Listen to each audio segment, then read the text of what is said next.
Check, check, check, check, check. Do do do do do do do do do do do do do do do. All right, that's probably. Hey, everybody. So, this year I wanted to try something a little bit different when it came to our ministry updates at annual meeting. Usually we do this kind of one at a time. People will come up to the podium, and then we'll have to switch slide decks and things, and it's a little bit inefficient. So, I thought what we would do this year is all record a 2 to 3 minute video, have the staff record a 2 to 3 minute video hitting the highlights of what God has been up to in their respective ministry in this past year.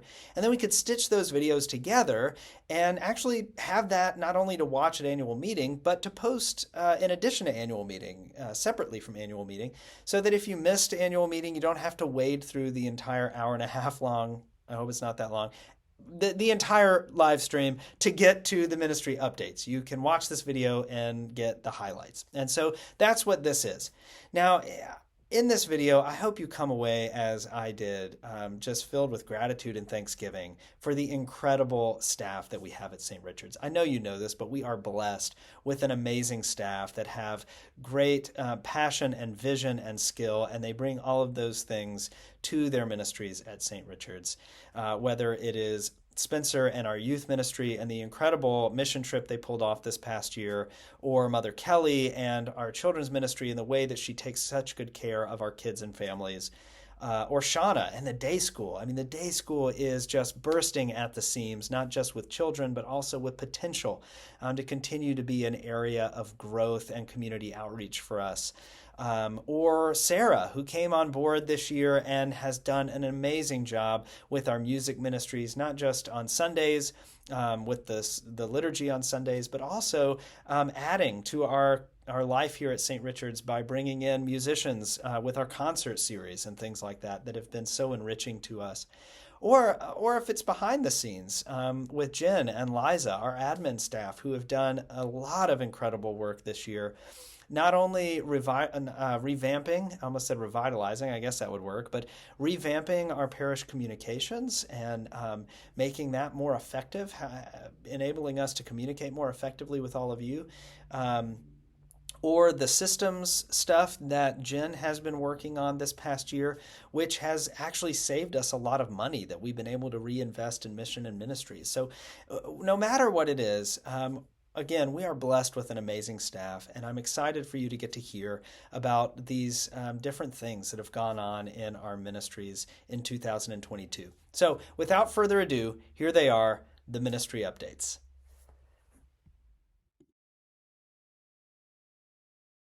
Hi, I am Kelly Jennings, the family minister at St. Richard's, and this is Diane Dutille, who is our level 1 catechist for ages 3 to 6 in our Sunday morning formation program for children. It's called Catechesis of the Good Shepherd. And I'd like her to first share some highlights of her ministry this past year with the 3 to 6-year-olds. One is that it is great to be back full force again after several years of not being able to do that. Catechesis of the Good Shepherd is a Montessori-based program, and that means there's a lot of hands-on. It means the children have a lot of choices of what they're going to do. The atrium is a prepared sacred space where children get to explore and wonder and grow in their relationship to God. In fact, I would invite every single person in St. Richard's to sometime come by the atriums and take a look in there at this environment that we have created. The highlight is actually getting to see these children grow in their relationship to God. Every child has a relationship with God before they go walk in the door, but they grow in this, and they do it through the way that we present things and wonder and talk about them. And they have a 3-year period in each level. Let me give you an example. With the mustard seed parable, one, we read it, and we read it straight from the Bible, just the same words that we read in church. Then we talk about it and wonder what Jesus could be telling us. But then I get out the mustard seeds, and they hold a mustard seed on the end of their finger. And it's if you have never held one, it's the size of a period on a sentence. And then we look at a picture of how big the mustard bush gets, and we read it again. And we wonder again and think about what could Jesus be saying to us about the kingdom of heaven being this tiny mustard seed. So it's watching children in that kind of environment grow in their relationship with God. Thank you. Well, I've had a similar privilege to be with the children's ages 6 to 12 on Sunday mornings. It's been a special joy to work with a small group of 10 to 12-year-olds reading the first 3 chapters of the book of Genesis. Children this age, around 10, develop such a strong desire to talk about God and to learn more about God, to ask questions, to want to know. So we are there to meet with them in reading the Bible as much as they want to, but we guide them towards those big themes that we find, like creation, sin, the flood, the Exodus, and Abraham. And that can take years, as you know. With family ministry here at St. Richard's, we do so many events throughout the year, but none of them could have happened without volunteers. They are a highlight for me as I get to know each volunteer throughout the year through these events. So thank you all who have participated in children's and family ministry this past year. Our nursery program is truly blessed to have the love and smiles from Martha Arana and Adrienne Hubbard, along with Donna and Jeannie, who sometimes help out. And we have some very faithful volunteers who help Diane as well. Don't want to forget them. Finally, I am grateful to Shauna and the teachers at our preschool and kindergarten who have incorporated into the school day for the first time a 30-minute atrium session for me to spend with the 4 and the 5-year-olds respectively each week. I'm deeply privileged to be able to get to know these children along with some of their parents so we can consider together just who it is who said, "I am the good shepherd."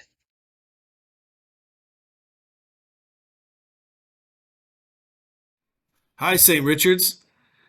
I want to start off this report with just saying thank you for your love and support for myself and my family over the last year. It's truly a blessing to be your youth minister here at St. Richards, and I'm just so excited about the upcoming year, 2023 and beyond. Each year and each month, we offer a variety of fun and engaging activities that draw us closer together and to the Lord. We learn about our faith, and we also have a lot of fun. Whether it's things like our messy game night that we're probably all still recovering from, our annual Discipleship Now retreat where we worshiped and served with youth groups from across the area and other denominations as well. We have a weekly youth group and Sunday school where we share life together, laughs and prayers, and things like Compline and other great ways to engage our faith, to get to know each other, to have some fun. But in all of it, we know that God's at work in and through us, and we explore that at youth group. We explore that in a variety of ways each year. So we're so thankful for your support, because without it, it really wouldn't be possible. I wanted to take some time to highlight our summer mission trip last June to New Orleans and to the village of Jean Lafitte. It was so badly damaged in 2001, and so we decided to take a trip there last June. We stayed at Trinity Episcopal Church in New Orleans. And while we're there, we helped out with their Loaves and Fishes program that delivers over 40,000 meals annually to inner city programs such as the Jesus Project. We actually made and delivered several hundred sandwiches to the Jesus Project that has a character and faith development program in the 17th Ward. Our students got to visit there and learn about their program and how it was created after Hurricane Katrina, actually during Hurricane Katrina, but by a great group of folks that traveled in there to respond. And it was an organic partnership there that developed. But with your help and partnership, our youth were able to come or to travel and be just a little part of helping transform lives in that tough neighborhood. And so thank you so much for helping send us there. We were also, as I mentioned, there to help with Hurricane Ida relief. It was about 30 minutes away from New Orleans, small town called Jean Lafitte. And Catholic Charities and St. Anthony Catholic Church was a kind of a center point for the response from in partnership with the Episcopal Church and other churches. And the whole community is still actually recovering from the 10 to 15 feet of water that pummeled the area when Ida went through in 2021. So we partnered with Miss Ellie, who is the parish administrator at St. Anthony, to see what we could do to impact the community. And she connected us to a nice lady named Pam. She and her daughter have been living in trailers over last year while their house was being slowly gutted, and they were removing all the debris. They had pushed everything into a dining room that was kind of left there for quite a long time. They sprayed it all with bleach and stuff to help kill the mold, but it was just sitting there. And she hadn't let anybody into the home for a long time. The responders that had come to help remove drywall and to remove furniture, she felt were destroying and throwing away things that she wanted to save. So she kind of retreated and didn't allow people in there until we reached out and until Miss Ellie reached out to see what we could do to help. So we actually went with them and we removed all the items from the dining room where you could actually see the ground, the tile after we were done, and removed a bunch of old drywall that was still hanging. Our students and our adults were working together to do that safely, wearing face masks and gloves and trying to just get it all cleaned up so they can begin looking at what kind of rebuilding they can do with the house. She loved our kids. She really did. And she spent time with them. They sat outside, they talked, they learned about the animals that they had on the property and how they saved them during the flood.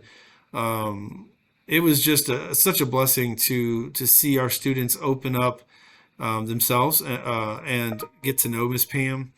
And I think they were transformed by that experience. They've said so much. Miss Pam actually ended up joining us for a meal together and actually traveled with us, and we actually took her on the alligator tour, which she had never been on, and she lived there for a very long time. So we really took some time not just to do the work, but also to get to know the people, to get to know Pam, to get to know Ellie, and actually shared a meal with Miss Ellie, the parish administrator, who survived the flood herself and her family. We went with her to the Catholic church where we were staying, and we helped clean out that church and prepare it for services that they were going to hold in there pretty soon. So our ministry as a whole is about both the doing and the being.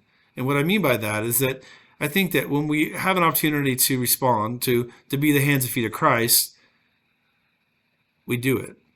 But also opening ourselves up in all that to where God's working in us.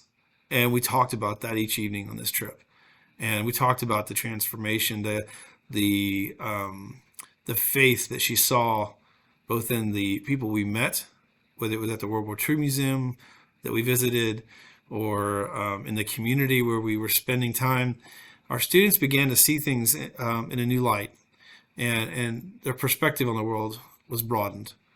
And that's really one of our goals and opportunities as a ministry, to see God in a new way and to open ourselves to where He might be working inside of us. So thank you so much for your help. Thank you so much for your love. And we look forward to 2023 and all the exciting opportunities that we have. And just thank you so much for your support.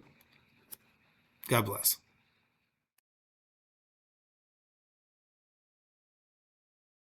Hi, I'm Sarah Burden McClure, your not-so-new director of music at St. Richard's. I was honored to become part of this worship community in March 2022, and as a Cradle Episcopalian, it's like coming home to serve. Our music program began its rebuilding process in March, as the choir and I quickly began preparing music for Holy Week and Easter.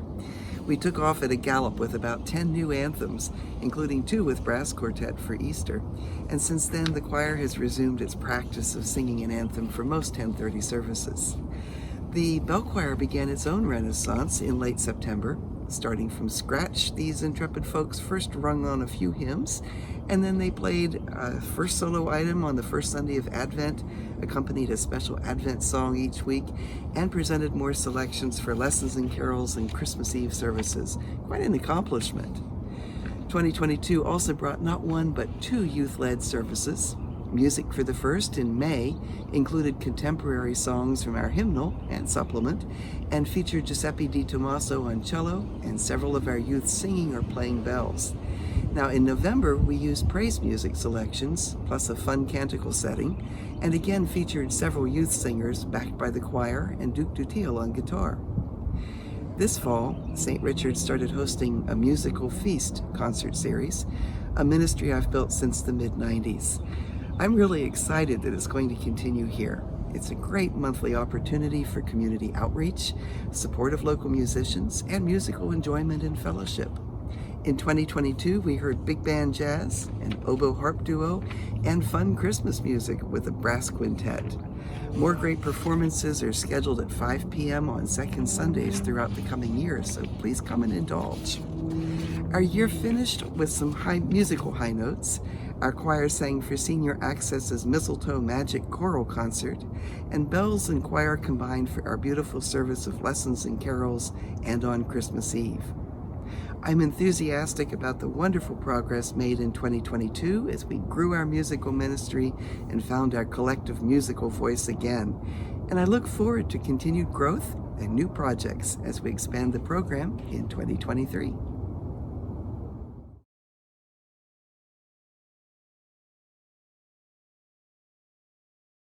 Hi, I'm Liza. I'm the Director of Parish Communications for St. Richard's.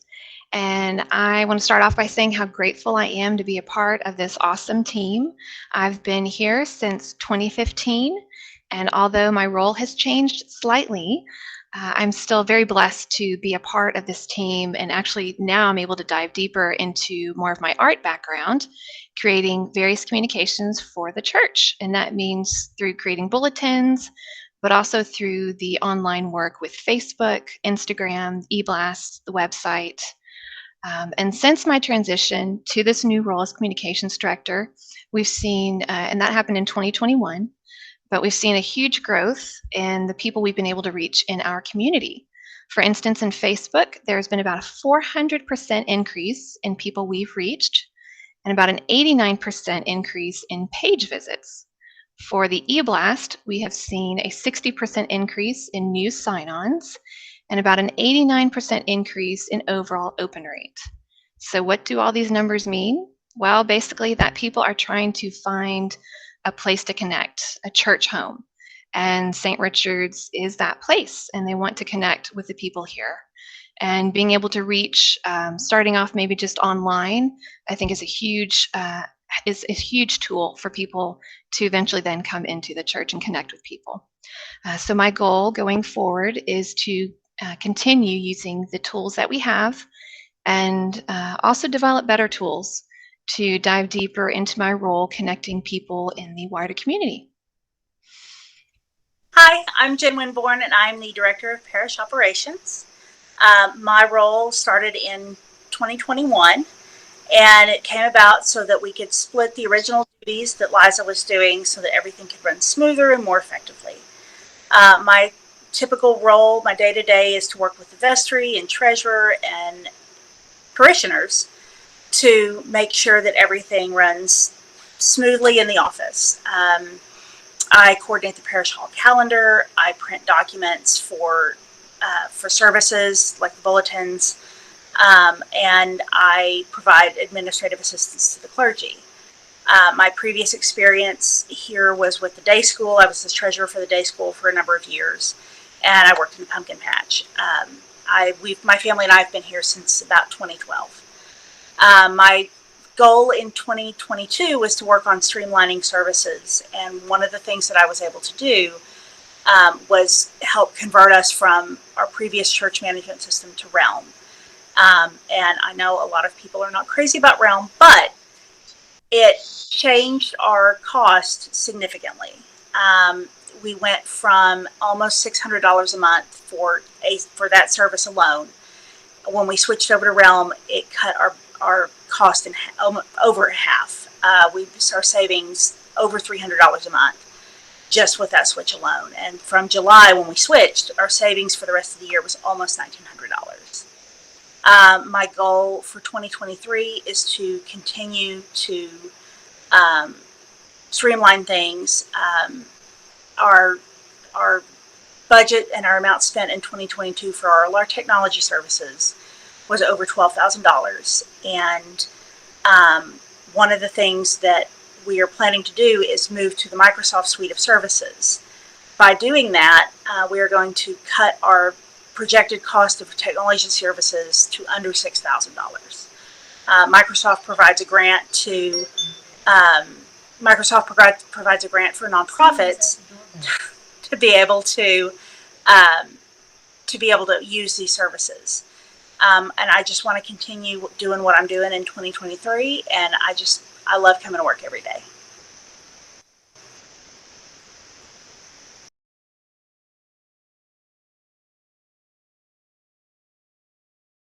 Hi, I'm Shauna Kennerly here at St. Richard's Episcopal Preschool. I'm the head of school here. And I'm going to give you a recap of our 2022 year, which has been fantastic. This year truly has been a year of growth. We started the year by planning our first annual fundraiser where church and school could get together and raise some money. That's the first Friday in May. Our kitchen staff put together a lovely meal. And we had a lot of fun raising about $10,000 for the school. Fundraising is so important to us because we are a tuition-based school, and any little extra goes towards teacher salaries and our program. So this is becoming more important to us as we grow throughout the years. Another thing that happened this year that was great for us was that we completed a renovation project with the help of our junior warden, Jeff Craig, who was the project manager on this. We took down 2 walls in the preschool hallway and expanded those classrooms to give the kiddos more space to do their developmental learning activities. This was something that SAES recommended when we did our evaluation for accreditation. So it was super exciting to get that done, and the teachers have been enjoying it, and the kids have been learning and loving it. So we're very grateful for Jeff's help on that project. Something else that was good for us this year is that we received the Texas Workforce Commission grant, which is a grant given to us by the state of Texas for COVID-related relief. The way we're spending this money is we were able to give teachers a raise, which is super important to us, taking care of our teachers. We are able to give a tuition assistance program to families, which we all know with inflation and things going up, this has been very beneficial to our families to keep their kiddos here, which is what we want. And then we're able to spend it on different improvements to our program. So it can be anything from little renovation stuff to curriculum manipulatives, all of the above. So we are very thankful for that grant, and we are spending it as soon as possible. The other thing we added in our growth of 2022 is a Spanish class, which we been talking about for a while now, and we were able to do it this year. And this was also part of that grant money. We could fund it through that.